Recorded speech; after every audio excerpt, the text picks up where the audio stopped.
Bismillahirrahmanirrahim. I am Dr. Akhtar, working as chest specialist and medical specialist in Burowala as well as in Shijafadni. हमारा एक subscriber है ज़ीशान तौसीफ साहब, उन्होंने question किया था कमेंट्स में कि दमा में फास्ट फूड का इस्तेमाल कर सकते हैं या नहीं। अब ये क्वेश्चन मेजॉरिटी जो हमारे अज़मा वाले पेशेंट्स हैं वो पूछते हैं, तो उनके लिए मैं ये वीडियो बनाई है ताकि उनका स्पेसिफिकली ज़ीशान को भी फ़ायदा हो और बाकी लोग भी सुन सके ताकि इससे बेनिफिट ले सकते हैं। अब इसमें देखा सबसे पहले कि फास्ट फूड क्या होते हैं, इसको बाय डेफिनेशन समझना जरूरी है। एक होता है नेचुरल फूड, एक होता है फास्ट फूड। फास्ट फूड मतलब है जो हम जल्दी से जिनकी डिलीवरी की जा सके, फौरन पहुंचाए जा सकें, जल्दी तैयार किए जा सकें, और इस तरह से इनको डिजाइन किया गया है बेसिकली जो फास्ट फूड हैं। जो नेचुरल फूड्स हैं वो नेचुरल वाइज बनते हैं, लाइक जिस तरह अगर हमारे मुख्तलिफ फ्रूट्स हैं या हम घर में खाना बनाते हैं तो वो किसी हद तक नेचुरल में आते हैं, ये फास्ट में आते हैं। अब फास्ट फूड की पहचान क्या है या फास्ट फूड में क्या होता है?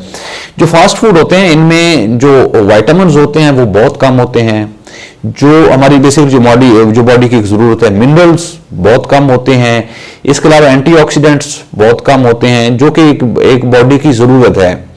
इसके मुकाबले में ये बहुत ज्यादा इनमें कार्बोहाइड्रेट्स होती हैं, यानी शुगर आप कह सकते हैं, एक रिफाइंड शुगर बहुत ज्यादा होती है। उस शुगर की वजह से वेट बढ़ने के बहुत ज्यादा चांसेस होते हैं। जब ओबेसिटी होती है तो उससे भी बाज़ औक़ात सांस का मसला हो जाता है। इसके अलावा इनमें फैट बहुत ज्यादा होती है। जब फैट होती है तो उससे भी डेफिनेटली आपका वजन बढ़ता है, और वजन बढ़ने की वजह से आपको सांस के प्रॉब्लम्स होते हैं।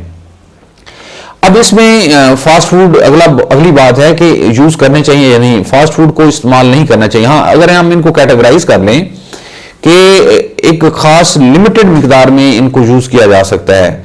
फॉर एग्जांपल एक स्टडी हुई थी कि अगर उन्होंने देखा था कि अगर एक हफ्ते में 3 दिन से ज्यादा 3 दिन से ज्यादा अगर कोई फास्ट फूड इस्तेमाल करता है अस्थमा वाला पेशेंट, उसमें क्या असरात होते हैं, और जो 2 दिन या हफ्ते में 1 दिन या हफ्ते में 1 दिन या 2 दिन, इससे ज्यादा नहीं, जो यूज करते हैं उनमें क्या अस्थमा में क्या प्रॉब्लम्स होते हैं या उनकी जो अलामात हैं वो वर्सन होती हैं, खांसी और सांस का कितना प्रॉब्लम होता है। तो उस स्टडी में ये देखा गया कि जो लोग हफ्ते में 1 या 2 दफा यूज करते हैं उनमें प्रॉब्लम तो होता है लेकिन इतना ज्यादा नहीं होता।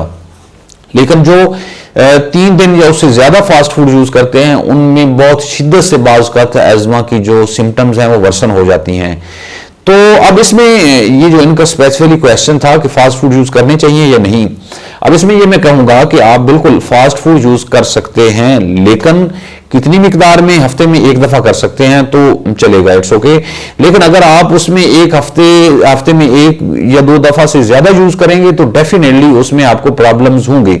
वो क्यों होंगे? वो इसलिए कि जो मैं आपको इसके बैकग्राउंड में बताया कि ये जो फास्ट फूड है ये एक जंक फूड का नाम है, इसमें बहुत ज्यादा कैलोरीज होती हैं, इसमें एंटीऑक्सीडेंट्स नहीं होते, क्योंकि जो नेचुरल फूड होता है उनमें एंटीऑक्सीडेंट्स होते हैं। और जो अस्थमा है ये एक इन्फ्लेमेशन, ये एक सोजिश के प्रोसेस का नाम है सांस की नालियों की, तो एंटीऑक्सीडेंट की जरूरत होती है उस सोजिश को सेटल करने के लिए।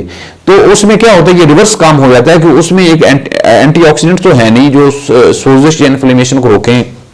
दूसरे नंबर में इसमें बहुत ज्यादा कैलोरीज हैं, इसमें प्रॉपर विटामिन्स नहीं है, तो उससे क्या होता है कैलोरीज और फैट के ज्यादा होने की वजह से आपके वजन बढ़ने का चांसेस ज्यादा होता है, और जब वजन बढ़ता है तो उससे डेफिनेटली स्ट्रेस होती है सांस की नालियों पे, उसमें फैट की डिपोजिशन जब पेट में होती है तो उससे भी आपके सांस के मसले ज्यादा हो सकते हैं।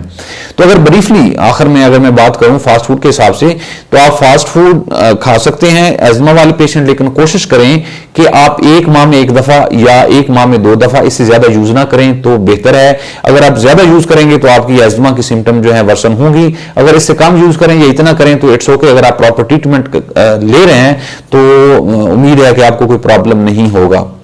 इसके अलावा अगर हमारे कोई YouTube चैनल वाले जो दोस्त हमें देख रहे हैं, अगर कोई और क्वेश्चन हो मेडिकल साइंस से मुतल्लिक या पल्मोनोलॉजी से, मोस्ट वेलकम, आप नीचे कमेंट्स में पूछिए।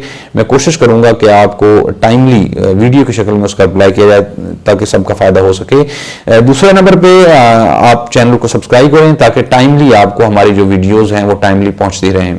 अल्लाह ताला आपका और आपके घर वालों का हामी नासिर हो। अल्लाह हाफिज।